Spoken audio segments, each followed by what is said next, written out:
Bismillahirrahmanirrahim. Assalamualaikum warahmatullahi wabarakatuh. Allahumma aftah alaina hikmataka wansyur alaina min khazaini rahmatika ya arhamar rahimin. Baik anak-anak 5 cerdik, hari ini kita akan sambung lagi untuk tajuk ayat kefahaman surah Al-Asr Pendidikan Islam tahun 5 pada bahagian yang kedua. Baik, jom sama-sama kita lihat objektif pembelajaran pada hari ini. Objektif pembelajaran pada hari ini, kamu semua akan dapat menghuraikan 3 daripada kepentingan mengamalkan surah Al-Asr dengan betul. Dan yang kedua, dapat menyenaraikan 3 kepentingan mengamalkan pengajaran surah Al-Asr dalam bentuk kepribadian dengan tepat. Baik, boleh faham setakat ni? Baik. Kepentingan surah Al-Asr. Baik. Kita ada kat sini ada 4 kepentingan. Makna ada 4 kepentingan mempelajari surah Al-Asr. Baik, yang pertama, menguatkan keimanan kepada Allah Subhanahu Wa Taala. Jika ingat pada tajuk pada bahagian 1 sebelum ni, kita ada sebut tentang tuntutan surah Al-Asr. Baik, hasil daripada tuntutan kita buat tuntutan yang ada di dalam surah Al-Asr ni, maka akan lahirlah kepada kepentingan kita mengamalkan apakah yang dituntut dalam surah Al-Asr. Dan yang pertama adalah menguatkan keimanan kepada Allah SWT. Kerana apa? Masa ni adalah makhluk ciptaan Allah. Maka bila kita menepati masa, meyakini masa semua ciptaan Allah pencipta ada sebab, maka akan menguatkan keimanan kita kepada Allah SWT. Baik, yang kedua, mengelakkan diri daripada melakukan perkara negatif. Bila kita menjaga masa, maka kita akan cuba untuk mengelakkan diri kita daripada melakukan perkara-perkara yang negatif, perkara-perkara yang boleh membuangkan masa. Baik, yang ketiga, mempunyai matlamat hidup yang jelas. Apabila kita menjaga masa, maka kita automatik arah tuju hidup kita mempunyai matlamat hidup yang lebih jelas dan berkualiti. Kenapa? Kerana kita sangat sayangkan masa. Dan yang keempat, memupuk sifat sabar dan sentiasa saling mengajak kepada kebaikan.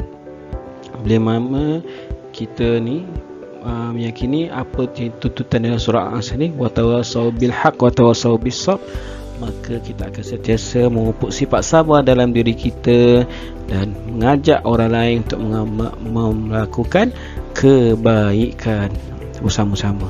Okey. Seterusnya, baik, sini adalah salah satu contoh kehidupan seharian kita, di mana apa yang kita buat. Okey, yang hijau ni adalah petunjuk perkara positif, dan yang merah ni adalah petunjuk kepada perkara-perkara negatif. Baik, kita tengok perkara positif ni. Okey, ini gambar pertama, menolong ibu bapa, adalah masuk pada perkara yang positif. Yang kedua, mengulang kaji pelajaran. Kita ulang kaji apa yang telah kita belajar. Kalau sekarang PDPR lah, apa yang Ustaz ajar, kamu dapat tengok balik video Ustaz buat apa semua. Dan yang ketiga, membaca Al-Quran. Perkara positif lah ni, membaca Al-Quran. Dan yang ketiga, membersihkan persekitaran. Membersihkan apa? Membersihkan sekitaran rumah dan sebagainya lah. Itu adalah perkara-perkara positif. Baik, apa pula perkara negatif pula? Yang pertama, tidur berlebihan. Yang ni gambar budak ni tidur. Tidur berlebihan. Tidur boleh, tak masalah, tapi jangan tidur sampai tengah hari, baru nak bangun untuk BDPR. Tak boleh lah macam tu. Tidur ni adalah tidur yang berlebihan. Tak perlu tak kita tolong mak ayah buat kerja apa semua. Baik, bersukan ketika azan berkumandang. Azan maghrib dah berkumandang, tapi kita masih berleka bermain di padang bersama kawan-kawan. Tak boleh macam tu. Sekarang maghrib awal, jadi bila mana dah pukul 7, automatik kena balik rumah, siap-siap diri untuk pergi solat dekat surau atau masjid. Baik, yang ketiga perkara negatif adalah bermain secara berlebihan. Main je kerja dia sampai tak ingat waktu semayang, tak ingat waktu untuk ulang kaji dan sebagainya. Dan yang keempat adalah mengumpat. Ini adalah semua perkara yang menyebabkan perkara-perkara yang negatif. Baik, ada satu hadis Nabi ni, riwayat Bukhari yang bermaksud daripada Ibnu Abbas radhiyallahu anhu telah berkata, Nabi Muhammad sallallahu alaihi wasallam, dua nikmat yang sering diabaikan oleh kebanyakan manusia ialah nikmat kesihatan dan waktu lapang. Ini kita kena jaga. Bila mana ada waktu lapang, manusia ini akan mudah terjerumus ke dalam kerugian. Baik, next, terusnya. Okey, jom kita sama-sama dengarkan sajak anugerah masa. Berpandukan teks di sini. Yang ni bukan ustaz ni memang dah ada orang untuk baca ni. Okey, jom sama-sama kita dengarkan.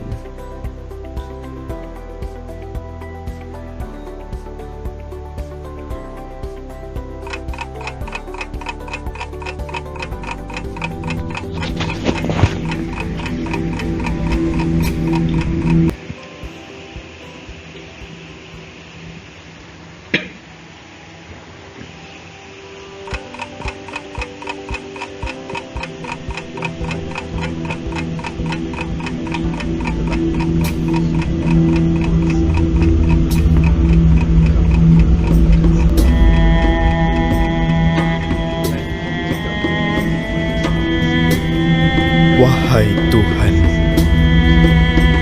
telah Engkau bersumpah demi masa, kami ini akan selalu leka, melainkan jika kami beriman sentiasa dan berbuat baik sesama manusia. Wahai sahabat, kita ini dalam kerugian selama kita tidak saling mengingatkan tentang kebenaran, kesabaran dan semuanya tentang Tuhan.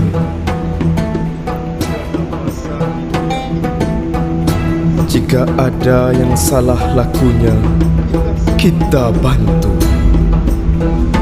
Jika ada yang lupa Tuhannya, kita seru. Kerana masa di dunia ini dalam sajak tadi kita akan lihat pada kita semua tidak kekal di sini selamanya. Jika kami beriman sentiasa dan berbuat baik sesama manusia, sentiasa beriman dan berbuat baik sesama manusia. Okey, dan yang ketiga adalah saling mengingatkan tentang kebenaran, kesabaran dan semuanya tentang Tuhan. Saling mengingati antara satu sama lain.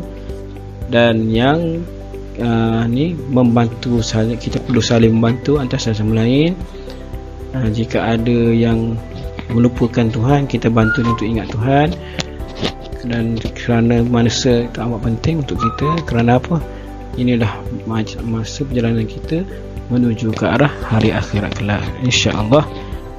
Ila liqa ma'as salamah. Assalamualaikum warahmatullahi wabarakatuh.